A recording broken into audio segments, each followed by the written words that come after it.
Good morning, running friends. I am finishing up my long run that's 2 weeks out from my marathon, 13 days to be exact.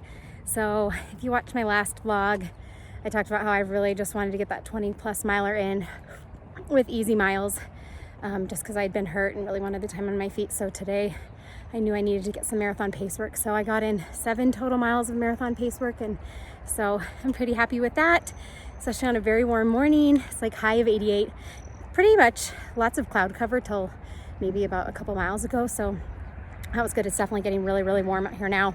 Definitely should have gotten going maybe 45 minutes or so earlier, but my problem is I'm kind of a night owl, and it's really important to prioritize sleep too. So that's always a toss up of what I should do there. So anyway, got it in. I just wanted to do between 16 and 17. So I'm about 3/4 of a mile about to my house. So we got like 16 and a half. And especially really happy considering I just did Ragnar with all that elevation gain 2 days ago, which I will catch you up on that. Just an amazing experience, and my body's feeling good and healthy, and I'm getting nervous and excited for my race in a couple weeks. So I'm going to talk to you guys about kind of like my taper plan, what I'm going to be doing this week, and just my goals coming up. Going to finish up this last little bit of this run, get home, water, food, rest, all of that. Well, I have to work, but please sit down. I'll talk to you guys in a little bit. All right, guys, it is actually the next day. I went ahead and went on with my day yesterday after recording that last bit of my long run, finished up those 16 and a half miles, and was feeling really good considering all the elevation that I went through in the Ragnar Relay. And so now I'm just getting on the treadmill for these recovery miles. I'm gonna do those in just a second. So obviously, you guys know I do a recovery after every long run. That's super important. This one's gonna be probably a little bit shorter than what I've typically done. Usually I do around 6 miles, but I really need to start lowering the mileage this week. So usually with 2 weeks out, you want in that second to last week, you wanna reduce your mileage by about 70 to 75%. So obviously I had some weird week and a half with not running for 8 days. And so this week I'm kind of like, do I do like 75% of my highest mileage week, which was 60, or what last week was 50. So I'm probably going to do something around 42, but I'm not going to really get too hung up on it. So just so you know, in this time frame, you're really not, you're not going to be building any more fitness than you already have. So that's why you probably heard the term, the hay is in the barn. What that means is all the fitness you're going to get at this point to be ready for your marathon is already there. So any running that you do is not building up your endurance or your cardiovascular system. You're really just maintaining, which is really important. So you want to obviously keep running, as well as not having stale legs, and you want to keep that muscle memory, obviously. So you still need to be running. You're just reducing your mileage quite a bit. Or significantly this second to last week, and then very significantly in next week. So next week's video, I'll be showing you just kind of that last week what I'm doing, as well as just prepping for the race and getting everything together, because that will be huge.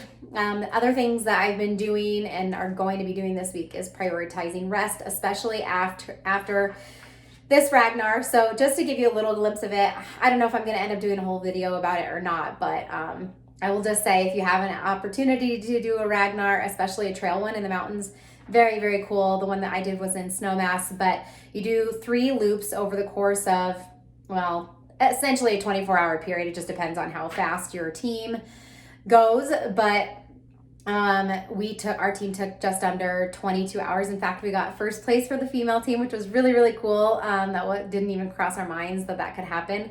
But anyway, there's a lot of elevation. So the longest one is almost 7 miles, not quite, with close to 1,200 feet of gain. So it's basically like up, down. And so that's obviously a lot on the muscles. I just wanted to do well, but just try to be careful, as I knew I needed to do this long run yesterday. But the big thing is that you're camping and you're running overnight. And so I got about 4 hours of sleep the first night we got there, because we still camped. The race didn't start till the next morning. And then the next night, I ended up getting like 2 hours of sleep. And that's just because we had people coming in and out of our tent when it was their turn to run. I'm a really light sleeper. And yeah, 2 hours. And I've just been feeling it the last few days. I was even thinking I would come home and run on Saturday afternoon, and that was just silly. There's just no way. So I ran the recovery run Sunday, long run yesterday. I'm about to do this recovery run now. Just glad that, you know, my legs are feeling pretty good and stuff, but rest is going to be really, really important this week, and getting the extra sleep that I need. Nutrition is going to be really important too. So just, you know, as you guys are tapering, and you might hear it called peaking also as another term that people use. Basically, you should be at your peak fitness right now, getting to your, you know, peak time so that you're ready to go for race day. Part of peaking is obviously not overdoing it and making sure that your muscles, you're not overdoing your muscles and that they are ready to go on race day, and you're not feeling any more fatigue or any cumulative fatigue, which all of that's good in training, obviously not good on race day. And that's why you're wanting to reduce mileage so much. That's the plan for me here. Sleep, and then eating well, eating to hunger, not overeating, but making sure I'm getting in those carbs. So that's really important. This is not the time to be like trying to like lose weight or get down to race weight or anything like that, but you also don't want to be putting on any extra weight, especially as you're reducing mileage. You just kind of have to be cognizant of that, because you won't need as many calories if you're not running as many miles, and you know, just to think about that. But still, obviously, if you're hungry, you need to be eating and making sure you're getting in carbs, and getting those carb stores over those last couple weeks before this marathon will be really important for me.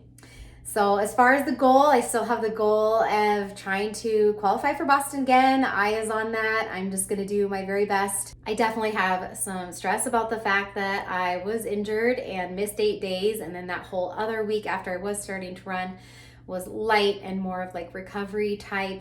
And so that's a little stressful and hanging in the back of my mind, but at the same time, I can't control it. And I'm really just excited to be healthy, and my body feels good. And I think I'm going to be ready to go. I know cardio wise, I'm in a really good place. It's just a matter of I kind of missed, or I did miss like another 20 plus mile run. I was going to do at least 3, but you know, what can you do? That's a runner's life, and you just have to pivot and, you know, go from where you're at. And so that is the plan. My husband's going to be running the half marathon, so I'm super excited about that.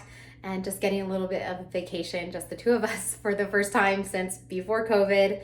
My parents are going to take care of the kids, and so yeah, it's just really going to be a weekend to enjoy running, and I'm sure it's going to be an awesome race.